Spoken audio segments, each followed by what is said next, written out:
17 अगस्त 1959 NASA का pioneer first lunar orbiter mission failed. 23 सितंबर 1958 रूस का लूना E1 मिशन फेल्ड। वहीं बात की जाए इसरो की तो इसरो ने 21 अक्टूबर 2008 को अपने चंद्रयान 1 को लॉन्च किया था, जो चांद पर जाने का भारत की पहली कोशिश थी। और आप सब जानते हैं कि इसरो के चंद्रयान 1 ने न सिर्फ सक्सेसफुली मिशन को अंजाम दिया, बल्कि चांद के साउथ पोल में बर्फ के रूप में पानी की भी खोज करके पूरी दुनिया की नजरों में छा गया। सिर्फ इसरो ही नहीं बल्कि जापान के institute of space astronomical science यानी ISAS और चीन की CNSA भी अपने पहले कोशिश में चांद पर जाने में असफल रहे थे। लेकिन यहाँ जो सबसे खास बात थी वो ये थी कि भारत का मून मिशन जापान और चीन के मून मिशन में हुए खर्चे से आधे खर्चों में पूरा किया गया था। इसरो के चंद्रयान 1 का बजट सिर्फ 386 करोड़ रुपए का था। लेकिन इस मिशन के बाद इसरो का दूसरा स्पेस मिशन था मंगलयान, जिसे 5 नवंबर 2013 को लॉन्च किया गया था।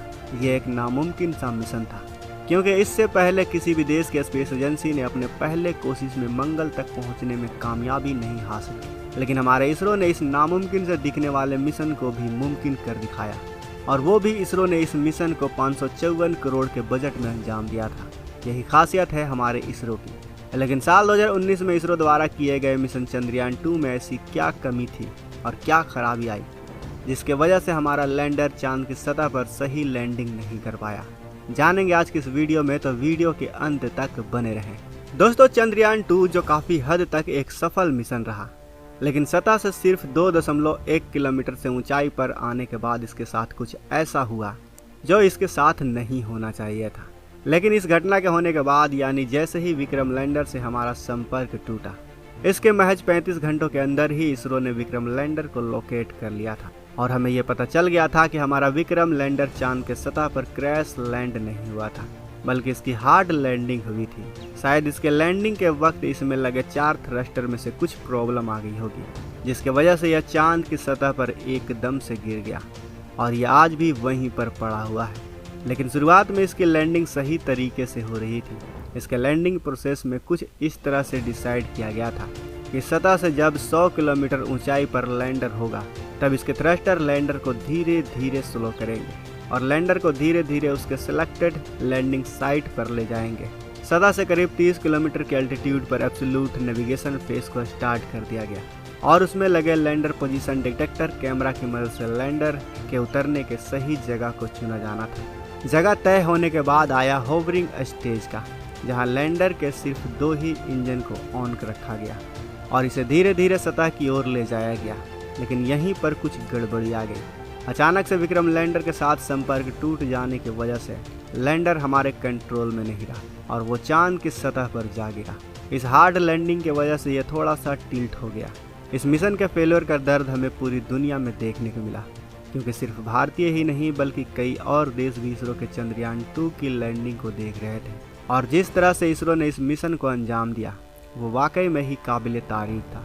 इससे पहले 22 फरवरी 2019 को इजराइल का एरोस्पेस ऑर्गेनाइजेशन यानी SpaceIL ने भी एक लूनर लैंडर मिशन करने की कोशिश की थी। लेकिन बदकिस्मती से 11 अप्रैल 2019 को चांद के सतह पर उतरने से पहले ही लैंडर में लगे गायरोस्कोप के फेल हो जाने के कारण इसके इंजन बंद हो गए और इजराइल का यह लैंडर चांद की सतह पर क्रैश लैंड हो गया। लेकिन इससे इजराइल के वैज्ञानिकों ने हार नहीं मानी। इसरो का चंद्रयान 2 मिशन एक काफ़ी मुश्किल मिशन था, क्योंकि इसकी तकनीक पिछले सभी इसरो के मिशन की तुलना में काफ़ी ज़्यादा एडवांस और पेचीदा थी। आमतौर पर स्पेस एजेंसियां या तो ऑर्बिटर मिशन करते हैं या फिर लैंडर मिशन करते हैं, लेकिन इसरो के इस मिशन में ना सिर्फ एक ऑर्बिटर था बल्कि उसी के साथ एक लैंडर और रोवर भी भेजा गया था। इसी वजह से यह मिशन काफ़ी ज़्यादा पेचीदा बन गया था। लेकिन हमारे इसरो के वैज्ञानिकों ने इसे कर ही दिखाया। इसरो के पूर्व चीफ के सिवन ने बताया था कि अगर चंद्रयान 2 मिशन की सफलता की बात की जाए तो इस मिशन के हर एक फेज में हमने मिशन के ऑब्जेक्टिव के 95% हासिल कर लिया है। यानी हमारे लिए चंद्रयान 2 का सिर्फ 5% हिस्सा ही फेल हुआ है। लेकिन इस लैंडिंग के जरिए हमने नया कुछ सीखा है। कम्युनिकेशन खोने के बाद भी हमने विक्रम लैंडर के एग्जैक्ट लोकेशन को ट्रैक कर ही लिया। क्या आपको पता है कि चंद्रयान 1 मिशन, जिसे 22 अक्टूबर 2008 में लॉन्च किया गया था, ये एक लूनर ऑर्बिटर मिशन था और वैज्ञानिकों के अनुसार यह ऑर्बिटर 2 साल तक चांद के ऑर्बिट में ऑपरेट कर सकता था। लेकिन 28 अगस्त 2009 को अचानक से ही इस स्पेसक्राफ्ट का संपर्क टूट गया। यह ऑर्बिटर सिर्फ 312 दिन तक इसरो के कंट्रोल में रहा और वैज्ञानिकों के अनुसार साल 2012 तक यह स्पेसक्राफ्ट चांद के सतह पर क्रैश होने वाला था। लेकिन उस वक्त चंद्रयान 1 से संपर्क क्यों टूटा, उसकी पुष्टि आज तक नहीं हो पाई। लेकिन चंद्रयान 2 के फेल हो जाने की वजह से इसरो ने हार नहीं मानी और चंद्रयान 2 से काफ़ी कुछ सीखने के बाद 14 जुलाई 2023 को इसरो ने अपना चंद्रयान 3 लॉन्च कर दिया। इस वक्त चंद्रयान चांद के ऑर्बिट में इंटर कर चुका है और उसके चक्कर लगा रहा है। अब 23 अगस्त 2023 को चंद्रयान 3 का लैंडर विक्रम चांद के साउथ पोल में सॉफ्ट लैंडिंग करने की कोशिश करेगा। अगर इसरो ऐसा करने में इस बार सफल हो जाता है तो भारत दुनिया का चौथा ऐसा देश होगा जिसने चांद की सतह पर सॉफ्ट लैंडिंग की और पहला ऐसा देश होगा जो चांद के साउथ पोल पर उतरा। दोस्तों, आपको बता दें कि इसरो इस बार चंद्रयान 3 में जिस तरह से एडवांस टेक्नोलॉजी का इस्तेमाल कर रहा है, जिस तरह से उसने बारीकी टेक्नोलॉजी का इस्तेमाल किया है, उससे यही लगता है कि इस बार चंद्रयान 3 सफल होकर ही रहेगा। दोस्तों, आपको क्या लगता है? अगर आप भी यही चाहते हैं कि हमारा चंद्रयान 3 इस बार सफल हो जाए तो इस वीडियो को लाइक करें, अपने दोस्तों के साथ शेयर करें और अगर आपने अभी तक इस चैनल को सब्सक्राइब नहीं किया है तो इस चैनल को सब्सक्राइब कर लें। मिलते हैं अगले वीडियो में। वीडियो के अंत तक बने रहने के लिए आपका दिल से धन्यवाद।